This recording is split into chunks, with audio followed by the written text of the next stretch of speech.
আজ দেখাবো বাঁধাকপি এবং আলুর ভাজি।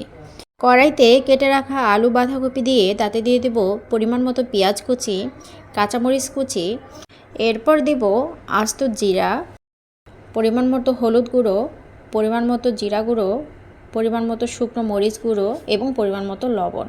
এরপর দেব সয়াবিন তেল। আমি যেহেতু পরে আর তেল অ্যাড করব না, তাই আমি প্রথমেই তেলটা একটু বেশি দিব। এরপরে ভালোভাবে সবগুলো উপাদান বাঁধাকপি এবং আলুর সাথে মিক্স করে নিয়ে ঢেকে দেব। এরপর যখন বাঁধাকপি আধা সিদ্ধ হয়ে আসবে তখন দিয়ে দিব ধনেপাতা কুচি। এরপর আরও কিছুক্ষণ নেড়ে নিয়ে তারপর ঢেকে রাখবো আরও 5 থেকে 7 মিনিটের জন্য। এরপর ঢাকনা সরিয়ে আরও কিছুক্ষণ ভেজে নেব, যতক্ষণ পানি শুকিয়ে একদম ভাজা ভাজা না হয়। আলহামদুলিল্লাহ, হয়ে গেল ঝটপট বাঁধাকপি ভাজি। আমি বাঁধাকপির সঙ্গে সামান্য আলু অ্যাড করি, এতে স্বাদ একদম পারফেক্ট আসে। সাথে থাকার জন্য ধন্যবাদ।